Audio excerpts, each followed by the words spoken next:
Hello dear friends, मी आहे तुषार. आपलं learn with तुषार या यूट्यूब चॅनलमध्ये आपला सर्वांचं स्वागत करतो. लास्ट लेक्चरमध्ये आपण पाहिलेलं होतं कार्बन डेटिंग मेथड, आणि जो की एक चार्ट आपल्याला बुकमध्ये दिलेला आहे, खूप छोटासा आहे, एक इंट्रोडक्शनरी पार्ट तो आपला राहिलेला होता. ओके, ज्याच्यामध्ये बघा आपल्याला काय शिकायचं होतं की इंट्रोडक्शन टू सायंटिस्ट. जसं आपण लास्ट लेक्चरमध्ये पाहिलं होतं बघा की एम्ब्रोलॉजिकल एव्हिडन्सेस असतील, कनेक्टिंग लिंक असेल, वेस्टिजियल ऑर्गन असेल, मॉर्फॉलॉजिकल एव्हिडन्सेस, ॲनाटॉमिकल एव्हिडन्सेस, त्याच्यानंतर पॅलेंटॉलॉजिकल एव्हिडन्सेस, हे आपण लास्ट लेक्चरमध्ये शिकलेलो होतो. आणि त्याच्यामध्ये जो लास्ट पॉईंट राहिलेला होता तो होता इंट्रोडक्शन टू सायंटिस्ट. मग हे जे सायंटिस्ट आहेत विलार्ड लिबी, मग यांनी काय केलं होतं की कार्बन डेटिंग मेथड ही शोधून काढलेली होती. मग ज्याच्यामध्ये त्यांना काय देण्यात आलेलं होतं बघा, नोबेल प्राइज इन 1960 मध्ये. For what? They develop that carbon dating method which is useful for in paleontology as well as in anthropology. Means to identify the age of that old generation peoples or that old skeleton. So that's why he has been awarded by Nobel Prize for his invention. Okay, so आत्ता आपल्याला पाहायचं आहे Darwin's theory of natural selection. काय पाहायचंय बघा, Darwin's theory of natural selection खूप important आहे. बऱ्याच वेळा याच्यावरती प्रश्न विचारतात. डार्विन्स थिअरीवरती आपल्याला नेहमी 3 मार्क्सचा क्वेश्चन विचारलेला बघायला मिळतो. मग काय की मग याच्यामध्ये काय असे वेगळी थिअरी आहे की जगाने बऱ्यापैकी त्याला ॲक्सेप्ट केलेले. जर आपण पाहिलं, Charles Darwin had collected innumerable specimens of plants and animals. बघा, सगळे जे शास्त्रज्ञ आहेत त्यांना असेच काहीतरी काम असतं. मग न्यूटन असेल, मार्क्स प्लँक असेल, त्याच्यानंतर ॲरिस्टॉटल असेल, बेंथन हुकर असेल, जेवढे काही सायंटिस्ट आहेत त्याच्यामध्ये आपले चार्ल्स डार्विन पण होते की यांना अभ्यासामध्ये जास्त रुची होती किंवा बियॉन्ड द इमॅजिनेशन, कल्पनाशक्तीच्या पलीकडे जाऊन विचार करण्याची त्यांच्याकडे एक क्षमता होती. आपली क्षमता आता जे आपल्या पुढे आहे त्याचाही आपण विचार करू शकत नाही. मग कल्पनाशक्तीच्या पलीकडे जाऊन विचार करणं तर खूप दूरची गोष्ट आहे. म्हणजे जर आपण आताच्या पिढीचा विचार केला तर त्यांना विचार करायला लावणं किंवा विचारायला सांगणं हीच आता आपली चूक होत आहे. कारण सगळ्या गोष्टी त्यांना आता ऑलरेडी मिळायला लागलेल्या आहेत, इन फ्रीमध्ये मिळत आहेत. त्याच्यामुळे कुठंतरी त्यांची जी लॅकिंग म्हणजे जी कॅपॅसिटी आहे ती कुठेतरी लॅक होताना आपल्याला बघायला मिळते. पण त्या बाबतीमध्ये डार्विन मात्र खूप काय होते, थोडक्यात आपण म्हणू शकतो लकी. त्यांचा हॉबी काय होता की प्लांट्स आणि ॲनिमल्सला कलेक्ट करत राहणं, नवीन स्पीसीजचं इव्हॉल्युशन कसं झालं ते पाहणं, ओरिजिन कुठून झालं ते पाहणं, मग त्यांच्यावरती रिसर्च करणं. आणि त्याच्यापुढे बघा, जर आपण गेलो तर ते सतत ऑब्झर्वेशन करत राहायचे स्पेसिमेनचे. हा प्लांट कसा दिसतोय, तो ॲनिमल कसा दिसतोय, हा चांगला आहे का रे ॲनिमल, हा कसा आहे रे प्लांट, याच्यावरती त्यांचं लक्ष. आपलं लक्ष दुसरीकडेच असतं. आता आपलं कोण चांगलं आहे, कोण वाईट आहे, कोण कसं दिसतं याच्यावरतीच बऱ्यापैकी आपले लक्ष असतात. प्लांट तर दूरची गोष्ट आहे. म्हणजे बायोलॉजीमध्ये किंवा सायन्समध्ये आपल्याला प्लांट आणि ॲनिमलच शिकावे लागतात, पण तिकडे आपलं लक्ष राहत नाही. He publish the theory of natural selection which preaches the survival of the fittest. काय थिअरी मांडली? Survival of the fittest. जो फिट राहणार आहे तोच सर्वाईव्ह करणार आहे. जो परीक्षेमध्ये अभ्यास करणार आहे तो पास होणार आहे, बाकी सगळे नापास होणार आहेत. ओके, त्याच्यासाठी आपल्याला परीक्षेमध्ये अभ्यास करणं गरजेचे, तरच आपण नक्की पास होणार आहोत. For this purpose Darwin had published a book title that is the origin of species. कोणतं बुक पब्लिश केलं? Origin of species. हे जर आपल्याला लक्षात ठेवायचं असेल तर कसं ठेवायचं बघा, डार्विनने स्पीसीजचा ओरिजिनल फोटो अपलोड केला. डार्विनने स्पीसीजचा ओरिजिनल फोटो अपलोड केला. या ट्रिकच्या माध्यमातून आपण काय करू शकतो, ह्या बुकचं नाव लक्षात ठेवू शकतो. काय केलं डार्विनने? स्पीसीजचा ओरिजिनल फोटो अपलोड केला किंवा स्टेटसला ठेवला. आपण पण कोणाचा बर्थडे असेल, काही ॲनिव्हर्सरी असेल तर लगेच फोटो अपलोड करतो. तसंच मग काय केलं, त्यावेळेस फोटोज नव्हते, ना मोबाईल होता, फोन होते, टेलिफोन काही नव्हतं, तरी पण त्याने केलं काय, बुक पब्लिश केलं ज्याचं नाव होतं ओरिजिन ऑफ स्पीसीज. हे आपल्याला लक्षात ठेवायचं आहे. While explaining the concept, Darwin says that all the organisms reproduce prolifically very fast. Reproduction प्राणी जगामध्ये सगळ्यात फास्ट रिप्रोडक्शन करण्यामध्ये प्राणीच आघाडीवर आहेत. जर प्लांटचा आपण विचार केला तर कुठंतरी त्यांच्यामधलं जे डिस्टन्स असेल किंवा डिफरन्स असेल ते कुठंतरी आपल्याला थोडंसं कमी जास्त दिसतं. बट जर ॲनिमलचा विचार केला, हे मी सांगत नाहीये, डार्विन सांगतोय की प्रॉलिफिकली बहुत ज्यादा तेजी से क्या करते थे देखो, रिप्रोडक्शन करते थे, ऐसा डार्विन जी ने हमको बताया है. All the organisms compete with each other in a life threatening manner. तो एक दूसरे के साथ कॉम्पीट करते थे. किस लिए कॉम्पीट करते थे? खाना उनको देने के लिए. ओके, तो खाने के लिए होता था, जगह पाने के लिए होता था. कोई शिकार करने के लिए जाता तो खाना नहीं बचता था, तो इसीलिए उनको एक दूसरे के साथ कॉम्पीट करना पड़ता था. जसं बघा की आपण पण प्रत्येकाशी काय करत असतो की कॉम्पीट करत असतो, एकमेकांशी स्पर्धा करत असतो. तर खरं तर आपल्या जीवनामध्ये स्पर्धा ही आपल्याशीच असली पाहिजे. जर आपण स्पर्धा दुसऱ्याशी करायला गेलो तर आपल्याला वाटत नाही की आपण जिंकेल की नाही माहीत नाही. जर समोरचं जिंकलं तर कुठेतरी आपल्याला दुःख होतं किंवा आपण थोडंसं नर्वस होतो. त्यामुळे आपल्यामध्ये कमतरता काय, तर त्याच्यासाठी स्वॉट ॲनालिसिस करणं गरजेचं आहे. चांगले गुण कोणते, काही आपले वीक पॉईंट आहेत का, त्याच्यावरती कार्य करून आपल्याला स्ट्रॉंग बनवणं गरजेचं आहे. त्यामुळे कम्पीट विथ अवर सेल्फ. तर आपण काय केलं पाहिजे, कॉम्पिटिशन स्वतःबरोबर केली पाहिजे. पण डार्विनने सांगितलं की त्याच्या वेळेचे जे ॲनिमल होते, त्याच्या जे स्टडी केला त्याच्यामध्ये मात्र ते प्राणी काय करत होते, एकमेकांबरोबर कॉम्पिटिशन करत होते. मग त्या कॉम्पिटिशनमध्ये झालं काय, जिंकले का सगळे? नाही. या बघूया आपण काय झालं. In this competition, only those organisms sustain which shows the modifications essential for winning the competition. काहीतरी रूल असतील, त्यांनी मॉडिफिकेशन दाखवलं, त्यांनी त्यांच्यामध्ये बदल केला आणि म्हणून ते कॉम्पिटिशन जिंकले. म्हणजेच काय, ते सस्टेन राहिले एन्व्हायरमेंटमध्ये, प्रॉपर त्यांनी टिकून धरले, ते टिकाव धरून राहिले. तसंच आपल्या बाबतीमध्ये पण आहे. जर अभ्यासामध्ये आपण कन्सिस्टन्सी ठेवली, आपण आपल्यामध्ये बदल केला, चेंज केला, तर डेफिनेटली आपण ही ती विनिंग कॉम्पिटिशन जिंकू शकतो, जी आपण स्वतःबरोबर करणार आहे, दुसऱ्याबरोबर नाही. ओके, त्याबरोबर कॉम्पिटिशन करायचे असेल तर स्वतःबरोबर करा. However, besides this, natural selection also plays important role because nature selects only those organisms which are fit to live and the rest are perished. क्या होगा देखो, जो भी एनिमल्स है उनको नेचर सिलेक्ट करता है. कैसे? अगर वो नेचर में फिट बैठते हैं या नहीं बैठते. कौन बैठेगा?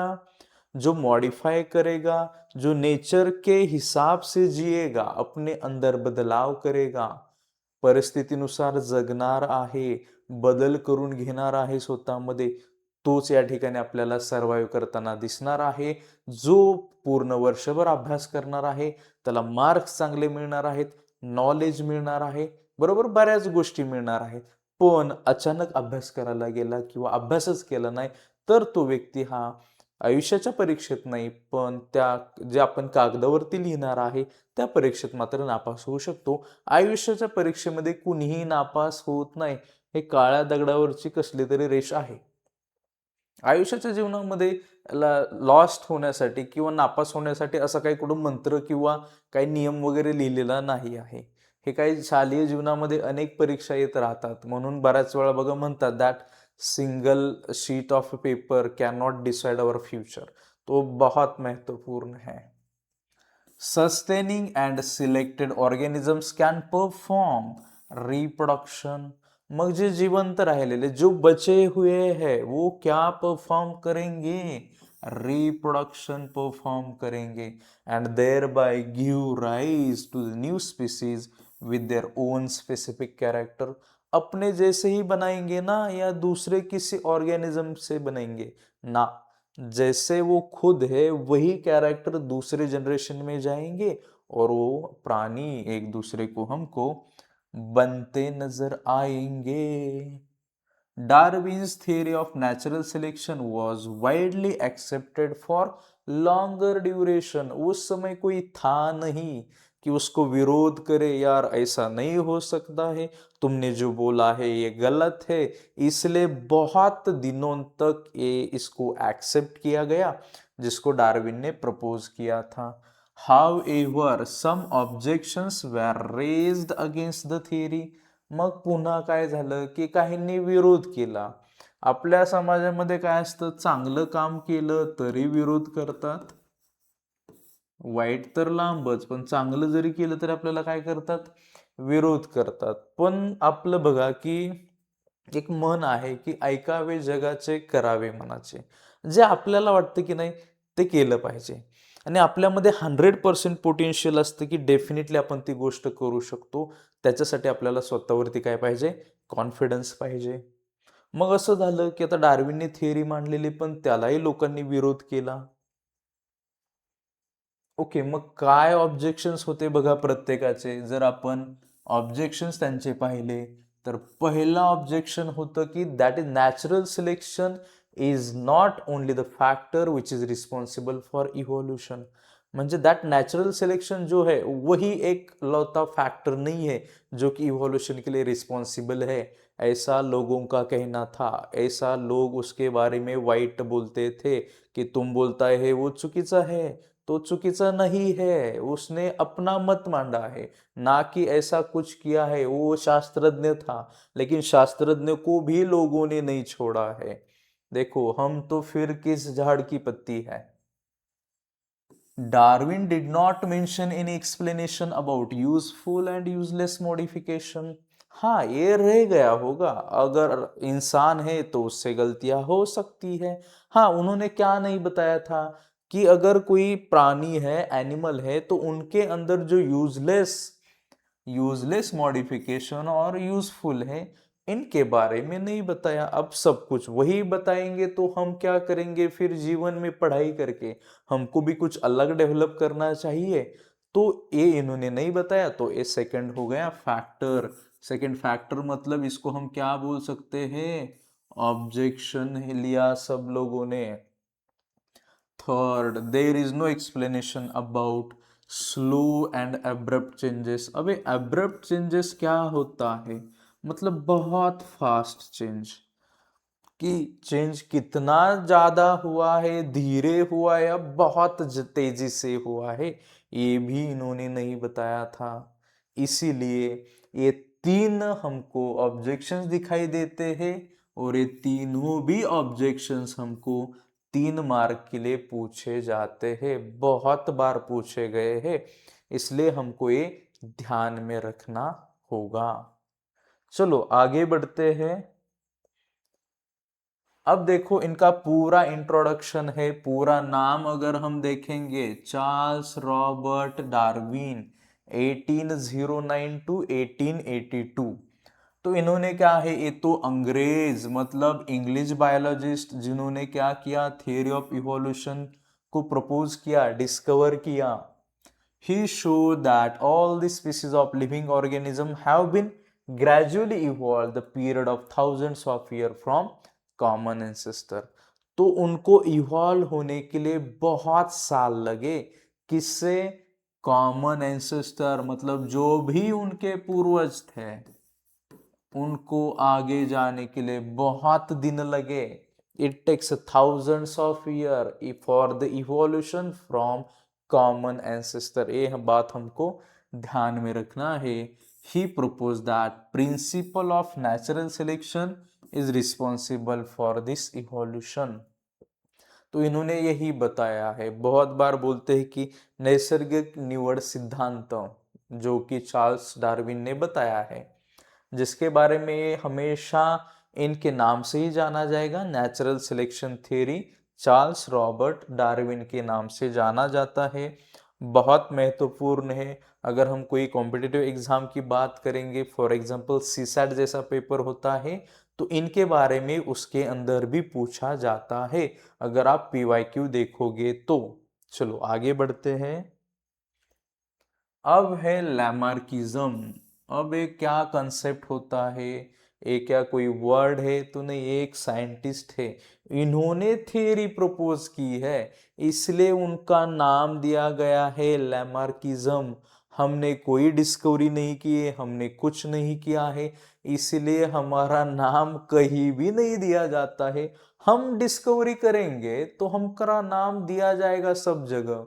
जैसे देखो, अगर हम कोई एटॉमिक एनर्जी में कुछ काम करते हैं तो किसी एटम को हमारा नाम दे दिया जाएगा। अगर हम कुछ भी डिस्कवर करते, कोई प्लांट डिस्कवर करते, एनिमल की स्पीसीज डिस्कवर करते, तो डेफिनेटली उसको हमारा नाम दे दिया जाएगा। लेकिन हम कुछ करते ही नहीं है, तो इसलिए जो भी करेंगे उनका नाम दे दिया जाता है। इनका पूरा नाम क्या है? Jean Baptiste Lamarck proposed that morphological changes occurring in living organism are responsible for evolution। तो इवोल्यूशन के लिए क्या रिस्पॉन्सिबल है, क्या है? तो ये मॉर्फोलॉजिकल जो चेंजेस इनके अंदर होते हैं, ये भी इवोल्यूशन के लिए क्या है? रिस्पॉन्सिबल है। तो क्या है the reason behind those morphological changes? Is activities or laziness of that organism. मग तो ऑर्गॅनिझम ॲक्टिव्हिटीज केल्यामुळं काही रिझन त्याच्या पाठीमागं असेल की मॉर्फोलॉजिकल चेंजेस होतील, किंवा लेझीनेस। आता लेझीनेस म्हणजे वो आलसी बन जाता है, कोई काम नहीं करता है, वो आलसी बन जाएगा, ये भी रीजन उसके पीछे होता है। He called this concept as a principle of use and disuse of organ.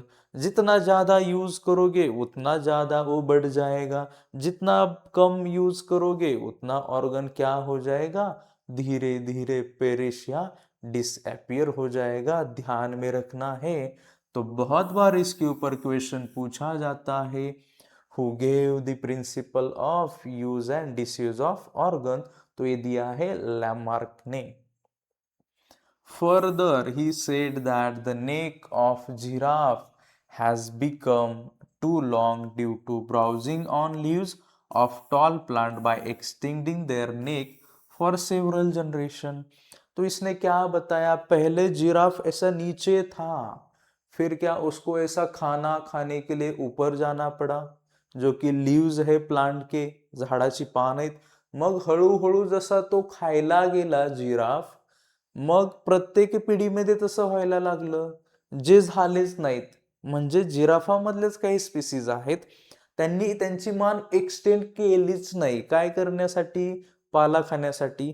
त्यांची मान एक्सटेंड झालीच नाही, त्यांची नेक एक्सटेंड झालीच नाही। पण ज्यांनी त्यांच्यामध्ये बदल केला त्यांच्या मात्र काय झाल्या?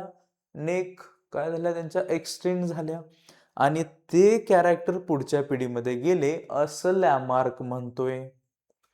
Similarly, shoulders of ironsmith have become very strong due to frequent hammering movement। तो हमको पता है बार बार ये आयरन स्मिथ क्या करेगा? वो शोल्डर से स्ट्रांग बनता है तो फ्रीक्वेंटली हैमरिंग करता है, तो वो मूवमेंट्स की वजह से उसके जो भी शोल्डर है वो क्या बन जाएंगे? बहुत स्ट्रांग बन जाएंगे। हमारे नहीं, हम तो कुछ काम ही नहीं करते हैं, तो कैसे बनेंगे फिर स्ट्रांग? देखो, अगर हम इस जिराफ की बात करेंगे, पहले छोटा था, जैसे जैसे नेग आके लेके गया वैसा वैसा वो बड़ा होता गया। देखो कैसा दिख रहा है ये। Wings of birds like ostrich and emu have become weak due to no use। इनको पंख थे, है, लेकिन ये उसका इस्तेमाल नहीं करते थे, इसलिए वो उड़ नहीं पाए। अगर हमको ऑस्ट्रिच के बारे में पढ़ना है, किसके बारे में? ऑस्ट्रिच। तो देखो, सबसे ज्यादा भागने वाला, सबसे ज्यादा तेज भागने वाला अगर कोई है तो वो है ऑस्ट्रिच। और ऑस्ट्रिच का जो एग है, ऑस्ट्रिच का एग, ये सबसे बड़ा सेल है इस पृथ्वी के ऊपर का। सबसे बड़े सेल की अगर हम बात करेंगे तो है एग, और छोटा सेल जैसे होता है माइकोप्लाज्मा, तो ये भी यहाँ ध्यान में रखो। Legs of birds like swan, जिसको हम राजहंस बोलते हैं, स्वान बर्ड होता है, duck have become useful for swimming due to living in water। देखो, ये स्वान है, डक है, तो इनके जो लेग्स है ये किसके इस्तेमाल में आते हैं? अब वे स्विमिंग में, जो कि जब भी वे उड़ते होंगे तब इस्तेमाल होता था, लेकिन उन्होंने कोई इस्तेमाल ही नहीं किया।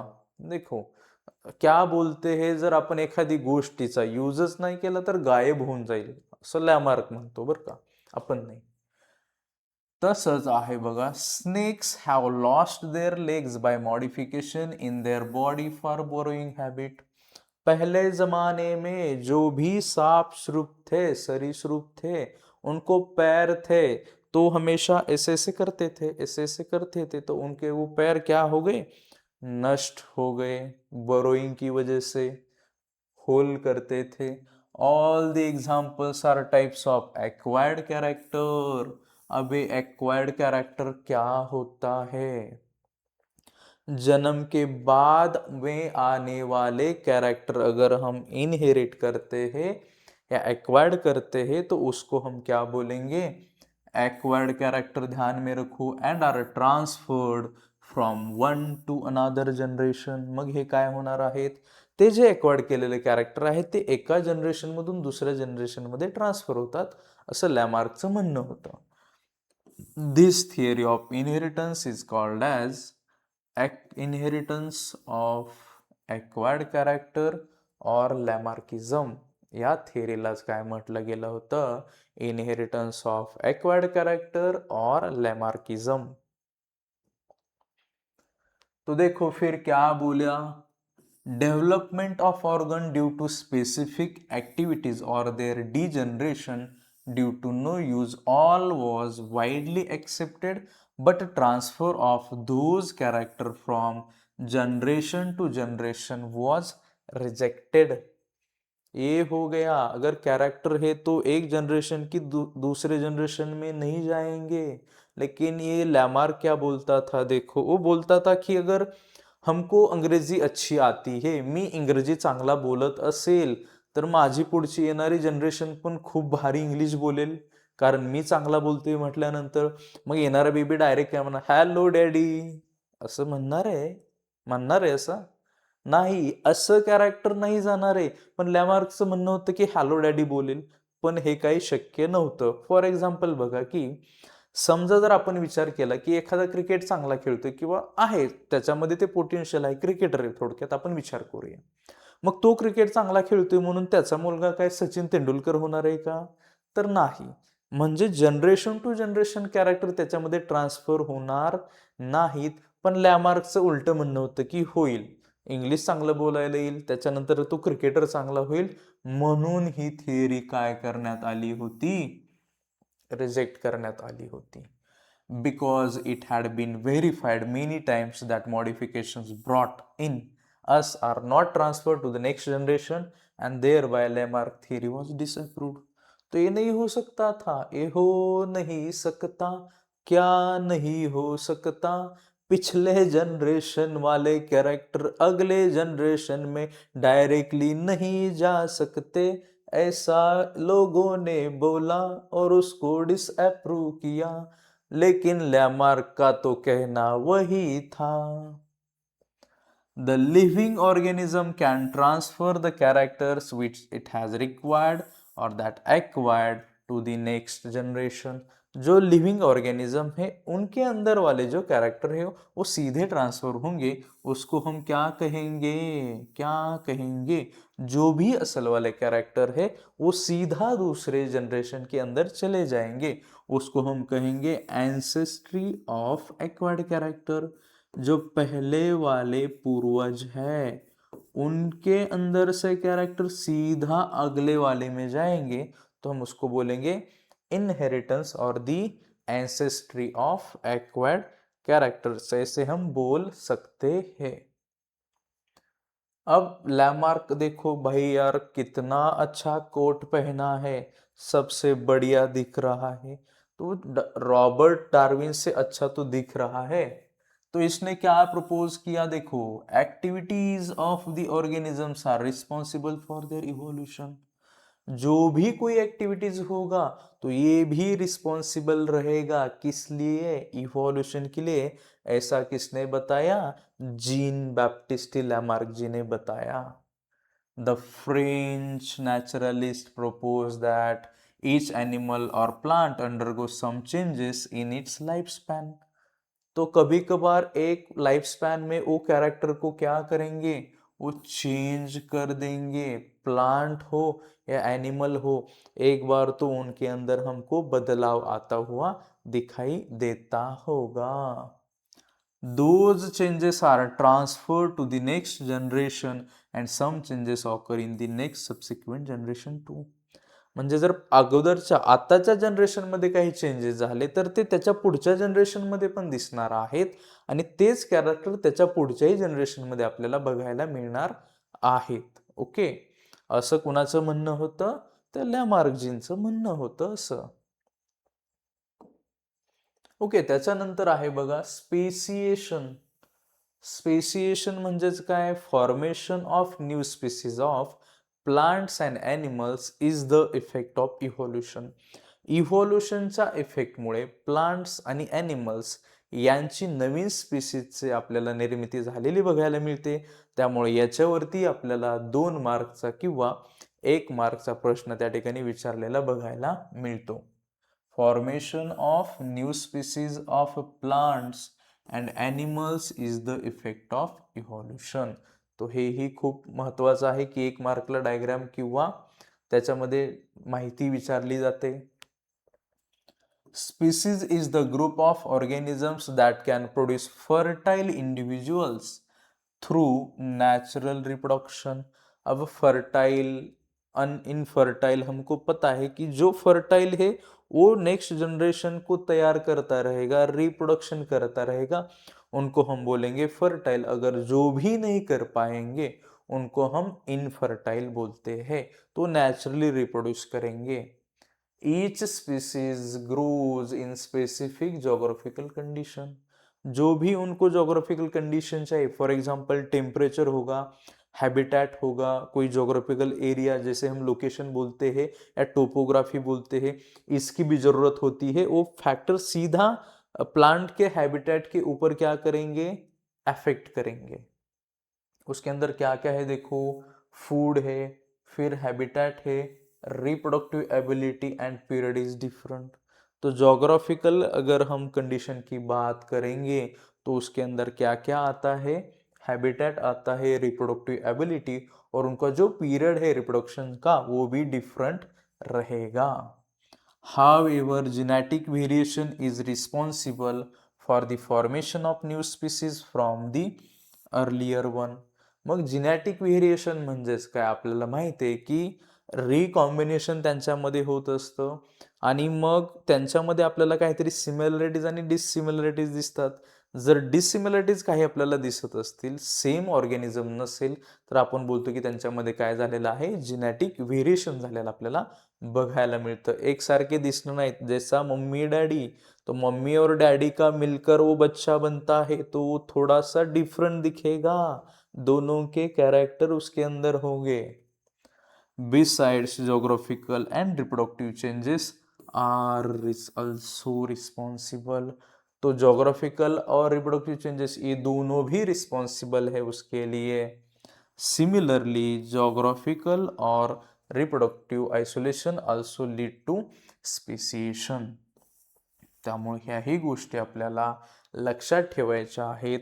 रिप्रोडक्शन असेल किंवा जोग्राफिकल आयसोलेशन असेल, हे पण काय करतात की एक थोडक्यात लीड करतात. लीड म्हणजेच काय की त्याला प्रोव्हाइड एक तेवढं ॲटमॉस्फिअर प्रोव्हाइड करतात की जेणेकरून स्पेसिएशन होणार आहे. ओके, या लेक्चरमध्ये आपण काय काय शिकलो बघा. डार्विन्स थिअरी शिकलो, त्याच्यानंतर त्याच्यामध्ये त्याचे ऑब्जेक्शन्स, काही लोकांनी त्याच्या अगेन्स्ट इफेक्ट म्हणजे त्याच्या अगेन्स्ट काही ऑब्जेक्शन्स आपल्याला बघायला मिळतात. त्याच्यानंतर लॅमार्किझम असेल, त्याने त्याचे काय मत मांडले, काय थिअरी मांडली, मग डिसअप्रूव्ह का झाली, आणि त्याच्यानंतर आपण पाहिलेलं आहे स्पेसिएशन. ओके, आता आपल्या या चॅप्टरमध्ये राहिलेला आहे फक्त last part, that is human evolution, जो की आपण पुढच्या व्हिडिओमध्ये पाहणार आहोत. तो लास्ट व्हिडिओ आपल्या या हेरिडिटी अँड इव्होल्युशन चॅप्टरचा असेल. ओके, कुठेही जाऊ नका, पाहत राहा आपला चॅनल हेरिडिटीमध्ये, म्हणजे हेरिडिटी अँड इव्होल्युशन चॅप्टरचा लास्ट व्हिडिओ असेल उद्या. त्याच्यामध्ये आपण पाहणार आहोत लास्ट म्हणजेच ह्युमन इव्होल्युशन. Okay, thank you.